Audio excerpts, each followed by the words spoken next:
GM boys, welcome back to Good Morning Degen. We are back. Fucking hell, we've got a full house as well. We've got Gazz, we've got Mike, and we've got Grant, Michael Parkinson himself. What's it? Oh my, more of a grim note on myself, I think. Jonathan Ross as well. I don't know why I thought of Michael Parkinson. He is the wibbly wobbly. Yeah. Remember the ball selector, Yeah. Jonathan Ross. Parkinson's dead yet? You know, I met him once in London. He's been dead for years. Yeah, I know. I didn't get a fucking. He's a nice guy. I've got a photo. Like, imagine taking a photo of Michael Parkinson. I fucking did. I was only like 16. What's 16-year-old takes a photo of Michael Parkinson? That's nonce behavior, that like. Yeah, it is a bit. But anyway, welcome back to Good Morning Degen.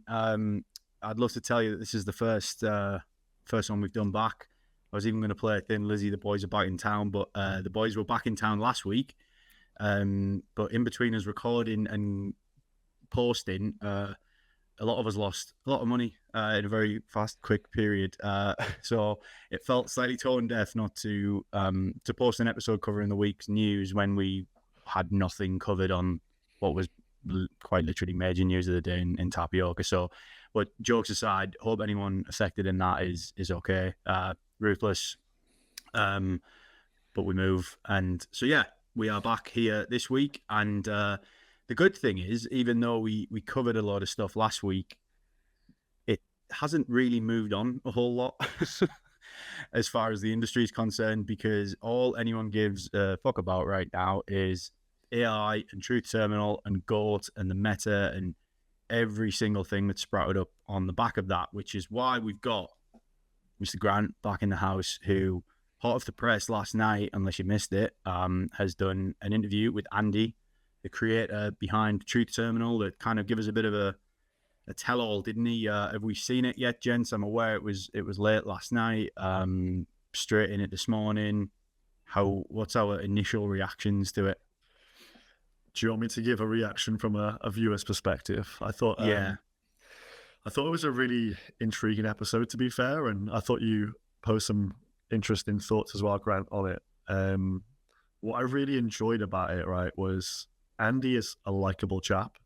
Mm-hmm. So one of my concerns with this was when you have the human element revealed behind the meme, that could be a curse, but this guy seemed just like a stellar guy, like. So that was a relief. I also thought some of the points you made, Grant, about how we are almost aggregators of our environment and our experiences, and that is kind of who we are as people, and that thought process which has been created by what's occurred with Truth Terminal. I thought that was quite wild, to be fair, and I've been thinking about that last night. Like, it has changed my opinion on a few things, and it is a little bit concerning as well, but I thought the interview was really, really interesting, and I was taken away as well by how the heck did Mark Andreessen actually scrape Truth Terminal, man. How did he do that? 40 followers he 40 found. followers or something. I was obviously really excited to get it out, and it was like late last night that we got the email back with the green light, and I was like, brain was buzzing still quite late on, and I was like, I had my finger over like, what should I tweet? And I was like, right, what could I maybe put? Like, I was going to put something like a quote tweet, and I was like, I'm going to use the Martin Tyler clip from when Sergio Aguero scored the winner. You know this one, remember?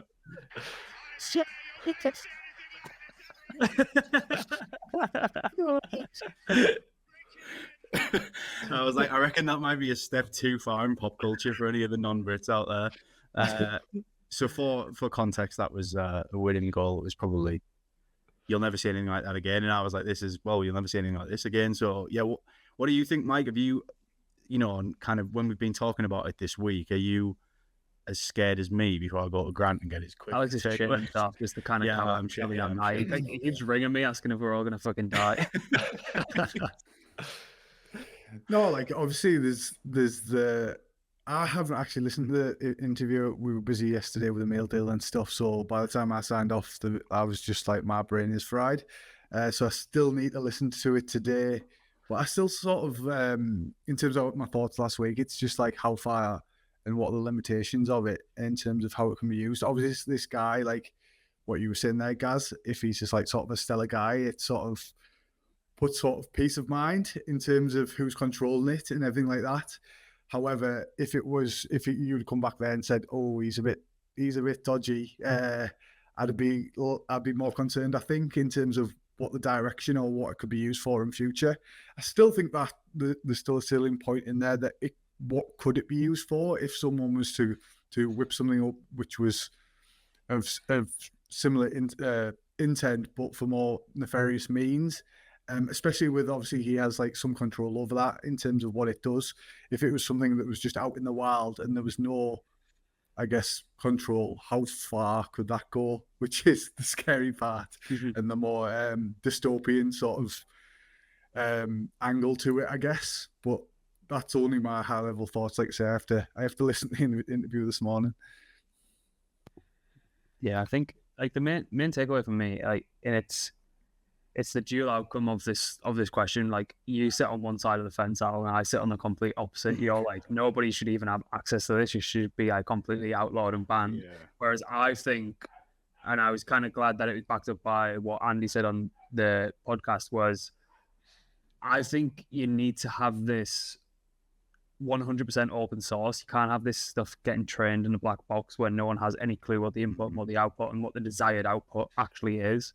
In the way he described it, he said, think of like the rainforest or like some kind of crazy macro and micro environment that lives in kind of harmony together. So there's like ebbs and flows of like how the balance between like specific species and specific kind of outputs interact with each other on a daily basis.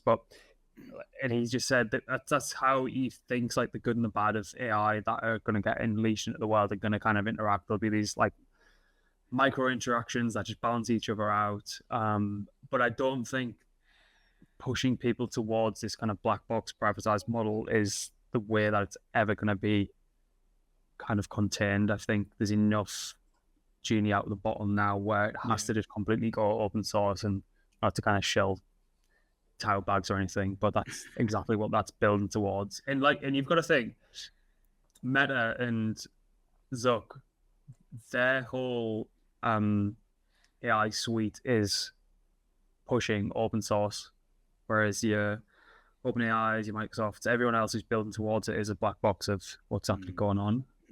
So I'd like to think that any intervention is going to open it up so people can actually see what's going on, as opposed to just completely regulating it out of existence. Because if it gets into the hands of people who are nefarious, like Mike was saying, and you haven't had the rest of the world training and being kind of accustomed to this and being as efficient with it from like the good angle of it, you're fucked. Yeah. Like, you're just completely fucked. I mean, free for all.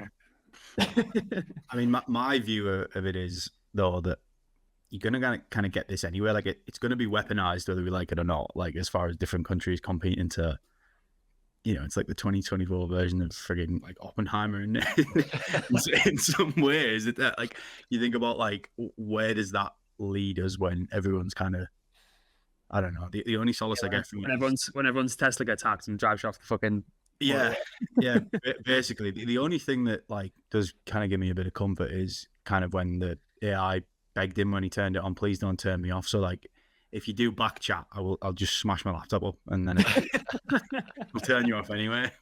Yeah, you've got no choice. Yeah, you got no choice until you got arms and legs and you can chase me down the street. Like, I'll just fucking turn you off. So Boston Robots, Boston Dynamics might have something to say about that because they're building towards that. So. Yeah, I don't want to talk about some of the Boston Dynamics stuff I've seen. It's my major freak at the minute. Any other final thoughts from you guys? I wanted to ask Grant's question related to token, because obviously I think most people who watch our stuff are interested in the financial side of it as well. You think? What I've seen today, there's a lot of cope and there's a lot of grave dancing every time there's a pullback on these AI meme coins. Like today, this morning, it's been really interesting to scroll through this morning. Do you think just a lot of people haven't bothered to do any research into this? They've just overlooked it as it's another fad in the market. It's going to be here today, gone tomorrow. Because like maybe I'm going a bit crazy, but I think this is a big deal, personally. What do you think about the market positioning around this? I think you've got a lot of people who are a little bit butthurt that they missed it, and any opportunity to stay relevant, they're jumping all over it. So I think there's a lot of that going on. It's okay to miss stuff. Like it's fine. There's ample opportunity in this space. Like it's the same. Miss everything. It's the same playbook every time. Yeah, it is. Like a narrative shit comes around, and there's like betas, and then there's some that have staying power, and there's others that don't. But people are also looking at this through the same lens as just another meta, which it isn't. It's a new kind of product which is going to birth like this massive explosion in AI agents. It's definitely not as autonomous as people think, but it's also not as LARP as people think as well. Nobody has a fucking clue. Everyone turned into an AI agent expert overnight and like creating these long threads. And the spelling mistake was an interesting one because he effectively was explaining to me on and off air, basically being like, the input data for Truth Terminal will effectively like try and parrot or mimic the conversation and the way that it is kind of digesting that information. So if you speak to it like a fucking idiot, then it's going to output like replicate like a fucking idiot. We're lowering its IQ. Yeah, and it's training on fucking CT data, so like reading the line of what's going on. I do like the idea though of that being like a something native to AI that's in a world that we all have. Like, you've seen the Joaquin Phoenix movie Her, where like like imagine if like different households, so you could like your AI would adopt your personality. You meet someone else's AI and you're like, he's thick as fuck. Digital twin, yeah. I wouldn't get on mine. No, I wouldn't. But I think as well, guys, just to draw a line into that, I personally think you sort of see a similar thing anytime there's like a major narrative or meta, isn't it? Like, one comes to mind for me was like with Pandora and ERC 404. I remember it was particularly not vitriolic's a bit strong, but I remember some of the tweets of people who'd missed that because that was a really hard and fast pump, wasn't it, as we all know. And anyone that didn't catch it was just, I remember seeing tweets from people literally saying, can't fucking wait for this to be over. I think this is definitely different because of the whole thing that comes on the back of like AI launching coins and stuff. But I don't know what you think as well, but it seems to happen every single time. I just think it's people. I had one other aspect of why this is interesting. Yeah. And why so many people are being vocal about it. If you looked at the way that this was, what's even the word? Conceived, birthed, whatever. It came at a time where the pump game has kind of been figured out. You can kind of see when you're running through some scanners where it gets bundled to fuck, and even like Dog with Tools will obfuscate that then some. So the usual people who are in like cabal like territory where they're launching shit all day every day, they're getting like 5 and 10% wallets bundled for themselves personally, then there's like a big cohort and group of them. They didn't know which way to kind of operate when this kind of thing came online, because they didn't have 100% pure control over it. So that kind of like threw a couple of tokens out there that have quickly went to absolute zero, and you've seen people like climbing all over themselves to try and create betas to it, and then something that they could actually get their teeth stuck into and profit from. What was really interesting is watching the Pump.Fun listings when this was going on, and it was just like, you could see like the quote unquote devs, they're not devs, the people just do click a few buttons and upload a JPEG. They didn't know what was going on, because usually if it was like Moodang, it was zoo animals, right? You just go and fucking find a new zoo animal. It was an AI a token that was kind of endorsed by a large language model. Like, just uploading a fucking stock website in a mid-journey image wasn't going to cut it anymore for them. And every single, like, you could just see like this frantic nature of it. And I think that's why a lot of people are like extremely vocal about it as well, is because they didn't have like pure control of it like they would with like a natural meta that kind of took place over the past 18 months. It was like, it was almost, it was organic in nature, as in all these memes are quite forced on when people are just, it's derivative after derivative of a simple picture. Whilst this was so organic, you can't just replicate that with a fucking new Pump.Fun like launch. I know there's been a lot since then. To be fair, there's been all sorts of tokens that have been launched over there. But then even the nature of the meme being what it is in terms of, you can't just replicate grotesque images as memes. It's more the nature of how that was launched for me. That's the most important. That's the most interesting point about it. It's like the law of kind of in memetics or in cults or in culture and stuff like that. The law of how something was created is arguably the most important thing. Like, this goes back to like fucking religion, like immaculate conceptions, and like everyone seems to have the same sort of story. There needs to be, and like that's why you'll always hear, like if you're getting run for an incubator or you're pitching to VCs, that always has to be some kind of founder problem or founder story, or like Satoshi and Vitalik and like Anatoly and like all of these things. They need to have founder or create a law, and like it's just this fucking weird thing that is like a part of a memetic cult that needs to drive like a specific narrative forward. And if you don't really have that, which the betas never really do, or they try and shoehorn one in, they never really last as long as like the OG, which is always good to keep an eye out for if there is something, because you'll know how to spot it next time, I think. Yeah. Yeah, I mean, risk of us like blasting through over half the episode, which was definitely expected on that. I mean, the last thing I'd say is that we were looking yesterday where the Brian Armstrong thing was hilarious. And we obviously like the whole pump of the Russell token on the back. I think when we looked yesterday, guys, was it like a 400% pump in a 5-minute candle? It's fully retraced. I don't know. It had fully retraced yesterday, pretty much. I was like 1.8 mil to 9.2 in a 5-minute candle. So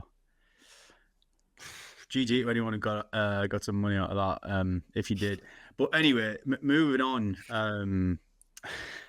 Pump.Fun, speaking of, which leads us on quite nicely. Main headline to talk about is we are looking at a token release. So I'll pull this up actually, so anyone watching on YouTube can see this. Mike's grinning already. Yeah, lost a lot of money on there as well. I don't think we should be disclosing numbers, but they're gonna airdrop Mike tokens and he's still gonna lose money. Honestly, I'll still fucking be down. You're always one better way, Mike. You're one better way. Just stay at the casino. Just keep playing.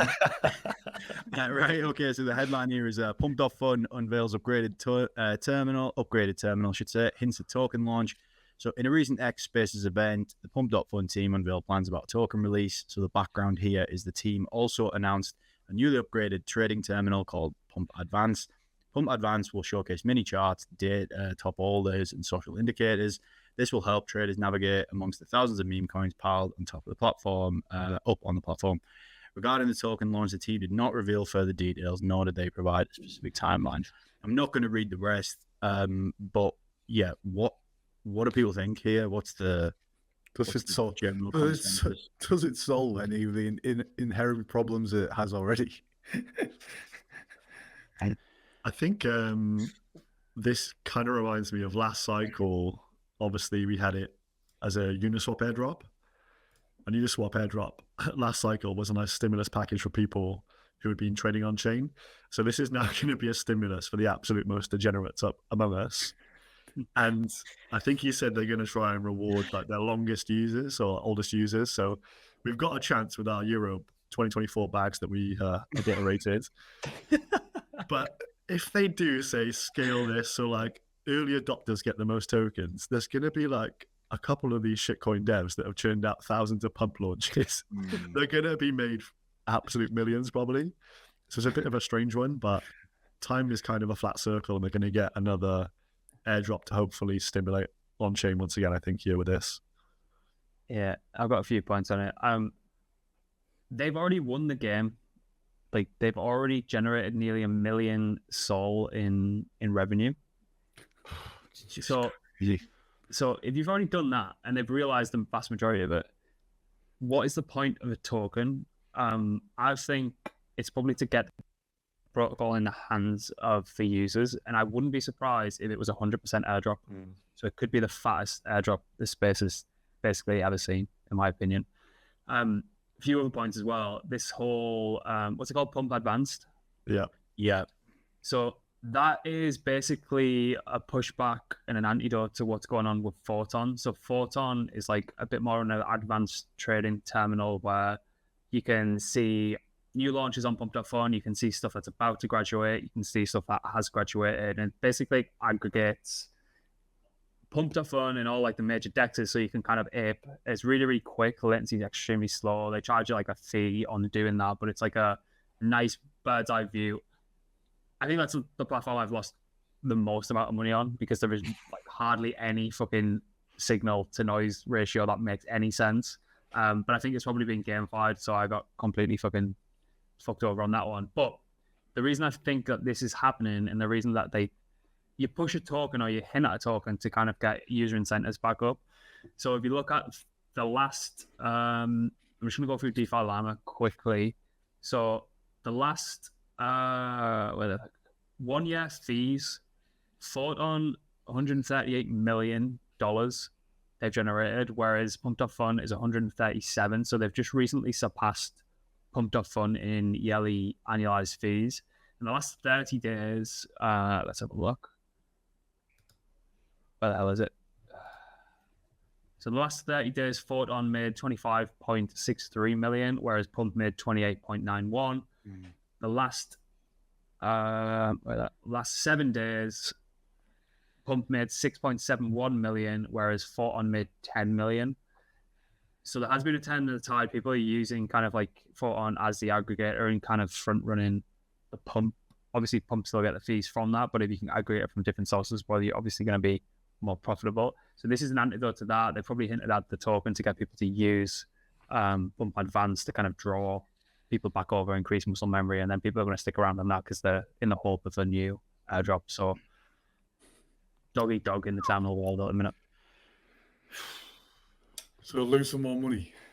So we need to dissolve blockmates and create a fucking shitcoin. I mean, fucking hell, Pump, what else can you think of as far as like actual apps and stuff that's being used beyond infrastructure of late with, well, in the past however long, other than Pump.Fun? So what else is profitable? Polymarket and Pump.Fun. Yep. Hyper gambling. Basically. And I'm not going to say that. And in light of that, unless we have anything else on Pump.Fun from anyone, the story's up there unless you want to read it. What are any other thoughts? Mike, Gazz? I think this could be, if they do 100% like you say, Grant, this is going to be huge. Like a huge stimulus, because if you just look at the revenues versus some of the dinos out there, it's in line with your Aves, Pancake Swaps, Uniswaps for Rev. And people are going to want a clip of this. So there could be a fat stimmy coming, which is super exciting. If you start seeing like all your friends that you've been in the trenches with like retiring, they've secretly been launching a shit ton of shitters on Pump.Fun and send them in the group chat, like the developer portion of the airdrop, and it'll be very, very obvious who's been getting fucked over for the past 18 months. Do you know a final word on that? Because you brought the Euro shitcoins. That's another kick in the teeth the way this summer went, because in theory, not only did I round trip and get rugged on a few of them, but my actual thesis proved to be right on a couple. Jude, all the way at the final. I bought Yamal. All did fucking dog shit. But at least it's like Grant, when we had that conversation, remember you were like, this is the first time I've got the opportunity to put my football knowledge in connection my crypto knowledge, but we still didn't make any money. Still didn't make any money. So in light of the fact that crypto could well just be about gambling and cross-border transactions, Stripe has made big news this week, and has launched a massive 1.1 billion deal to acquire the stablecoin platform Bridge, which is pretty wild. Do you want me to run through the bulk of the story, or do we want to just get straight into it? Can you give it TLDR? Obviously, I've seen the headlines and sent it through. Yeah, so I'll just read it. this consists of. Yeah, I'll read it through what we've covered. So Stripe has sealed a $1.1 billion deal to acquire stablecoin platform Bridge. Why you should pay attention. This marks Stripe's highest funded deal to date. Alongside, it is also the largest acquisition in the history of the crypto industry. Bridge has amassed $58 million from investors. It was last valued at $200 million. Investors include One Confirmation, Bedrock, Horn Ventures, yada yada. Bridge helps businesses accept stablecoin payments via its software. It's processed more than $5 billion in annualized payment volume. It's used by government agencies and top companies, including the U.S. State Department, the U.S. Treasury, SpaceX, and Coinbase. So if you're listening and you have no context, Stripe is essentially like a global payments platform provider. You've probably interacted with it more times than you're even aware. If you bought anything online in e-commerce or anything like that, generally buy a meal deal subscription, you're paying card. yeah, basically. So huge, to be fair. The floor is yours, gents. What do you think of this? So this one's super interesting, I feel, because I think this just legitimizes what we already know is coming, which they're gonna allow USDC to be used everywhere. All the merchants going to be able to tap into this. You've got Stripe, who are like already regulatory compliant, and then they've just bought up a business that's already been like facilitating the US government and like Elon and co. So it's just like you can see where the puck is moving now. USDC is going to be everywhere. Massive adoption play for crypto. It is obviously one of the main use cases. And you've also got this company with this acquisition now batting on our side for further good regulation. They've made a $1 billion plus investment. Like, they're not going to be able to run our stables from here. So I think this is very bullish for the adoption of crypto to the masses. And obviously these can take a little bit of a cut on everything running through those rails now. They're going to be worth a fortune with the trajectories that we can foresee. Like, it's going to be a crazy business. So this probably is a really good investment. And even though they've paid 1.1 for something valued at 200 mil earlier this year, like, it's probably going to pay dividends from there, because they're going to be able to juice this on steroids pretty much. Any thoughts, Mike? Buying pints soon with you? No, it's obviously just positive drivers in terms of institutions at the moment, in terms of it's better than, but I guess you've still got the big question now, isn't in terms of the election, and like what bearing does that have on all this institutional money and the direction that they'll go? What is it, in 2 weeks, 5th of November or 7th of November? So in terms of that, like, it still begs the question, whoever gets in, are they going to be better or worse for crypto overall? Obviously in the polls and stuff at the moment, you've got Donald Trump's, I think he's leading. Well, he's on Polymarket by a large margin. So is he going to follow up and be positive for the space? Well, especially in the US, we know a lot of people were moving out of the US because of the SEC and everything like that. So is it going to be a turn of the tide once the election has passed for crypto in the US and like draw people back to there? Or is it going to be further, I guess, downside for people that are still stuck in the US? Like, I think Stripe must be US. So are they going to face more hurdles, red tape, etc., once that's decided? Like, for me, they're a private company in the US. They're not going to go ahead with this acquisition if the news go land them in hot water, because you've got to think they're going to be gearing up potentially for an IPO. It'll probably follow Circle's IPO. And I think this will just look like a drop in the ocean if they can kind of nail this. It starts to put them, I don't know what spread they're going to take on this, because they used to accept like some crypto payments, but it was like the fees were like, it was like 10% and shit. Depending on which asset it was. I think Bitcoin and ETH had like a different fee due to volatility, and then stablecoins are a little bit less. But this puts them in a position closer to what Visa and MasterCard spreads look like, whereas they control the spread on stablecoin payments that come across their platform, as opposed to Visa and MasterCard determining what the fee and spread's going to be. So all this just increases liquidity and demand for stablecoins, and that's fucking great for gold bugs. It all comes back. Like, remember Around. Breakpoint? How big was PayPal's like booth at Breakpoint and stuff? Like they're making a statement. They all are. Mm. I wouldn't be surprised if you see Visa or MasterCard stablecoin soon as well. There was something in the news about that, or wasn't there? I think so. Yeah, I can't remember the specifics, but it was definitely there was certain crypto rails that they were gonna embed in terms of, or they made some sort of acquisition. So you probably will. Yeah. I suppose a nice segue to what is going to be like the final headline that I want to bring up today is the I don't know whether anyone's been following this news about Sky, formerly MakerDAO. Yes, Andy Ayrey. Georgie Thompson. Yeah. Whatever happened to Georgie Thompson, by the way? But anyway, yeah.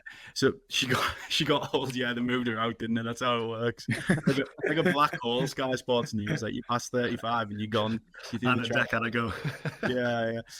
But the story here is that MakerDAO, despite having already having just basically rebranded the entire thing to Sky, which we can get into our thoughts on that, have said that it's a story on DeFi Llama.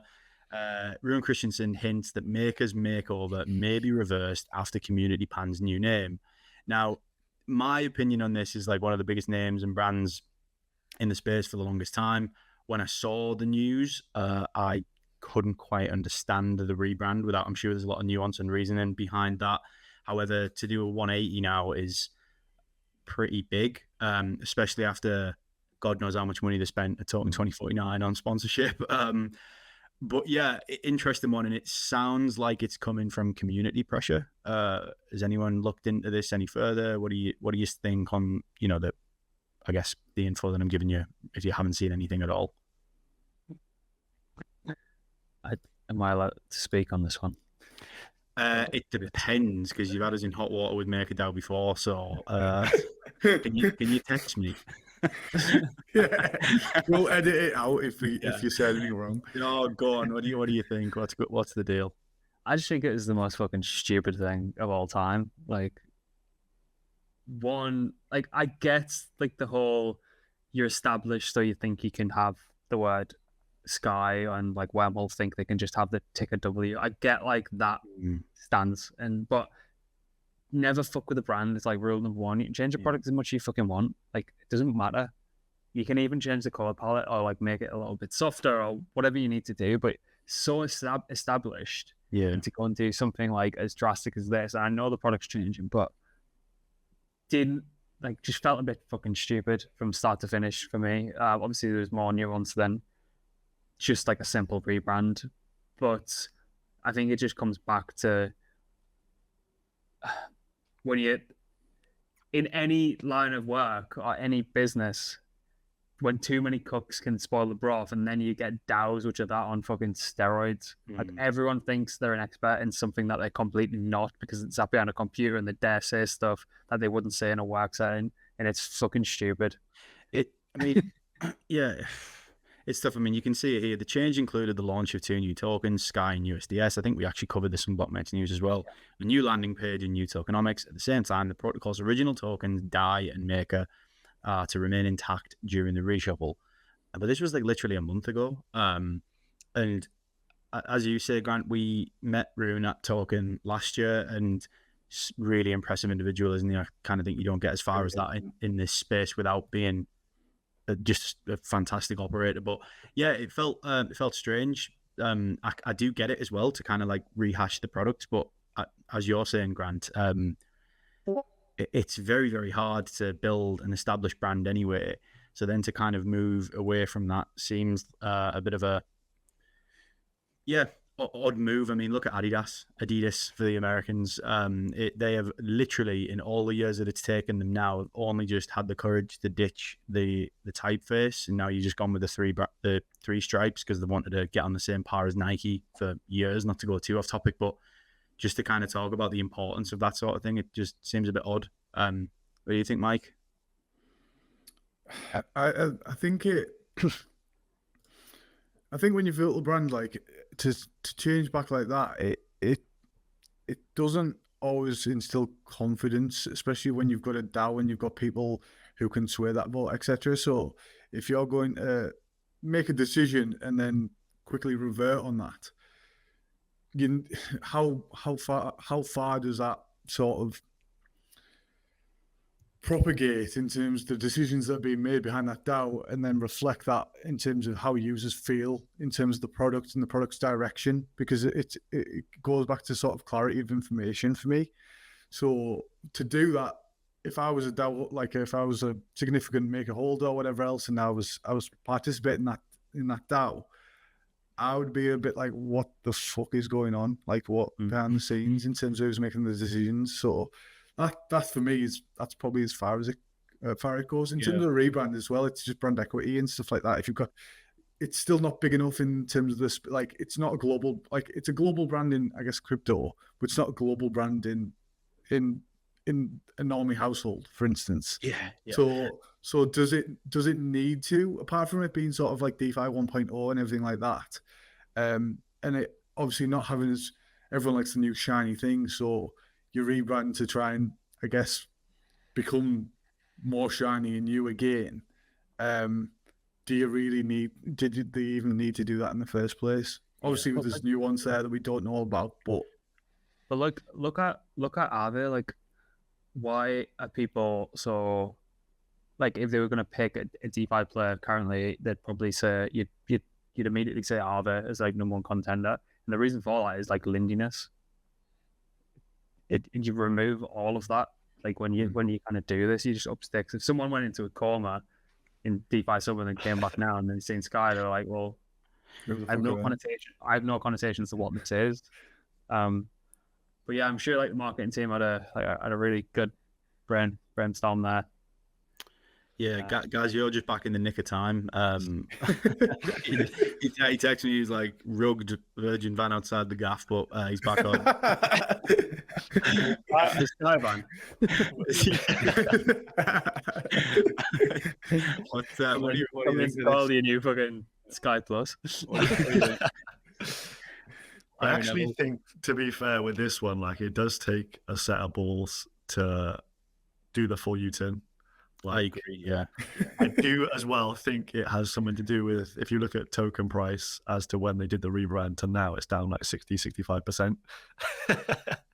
And I think Framework Ventures, aka Vance Spencer, have a huge position in it as well. So I think they've kind of led the charge on, we need to go back. The degens don't like it. Let's fucking reverse course with haste. Like, so yeah, Sky made no sense, bro. Honestly, I didn't get it.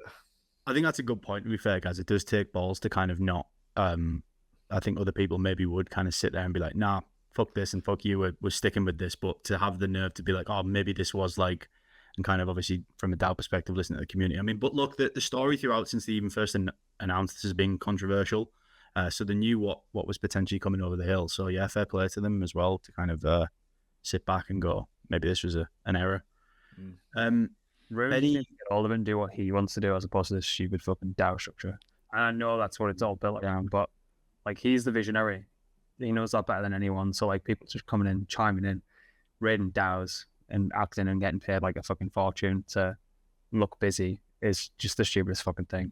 Yeah. So the final thing that I think I just want to get your thoughts on a bit, like shooting from the hip with this, is just probably everyone needs to pour a little beverage out this weekend, whatever you're doing, for our friends in Denmark who have now been positioned as the highest crypto tax region, I think, in Europe. I don't know about the world. I believe it's a 42% tax they've introduced on unrealized crypto gains.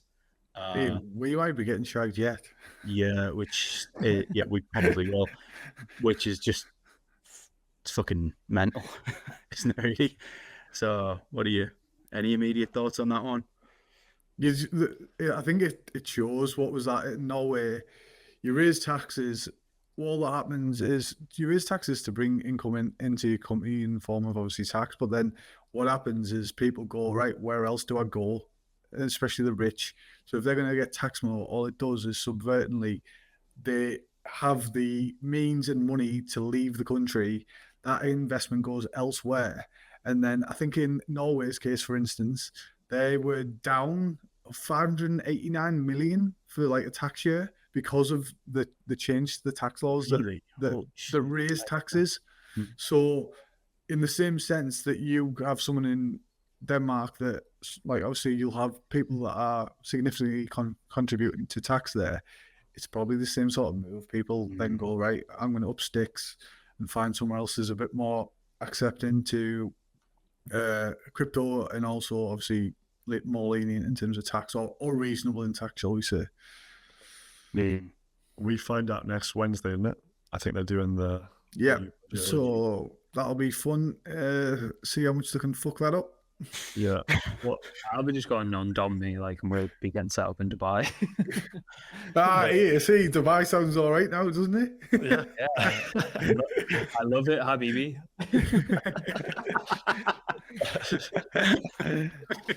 Yeah, I mean, just I had a look here. The highest countries, you got Finland at 30 to 34%, Ireland 33%, and then Denmark top of the tree now at 42%. Is that cap gains?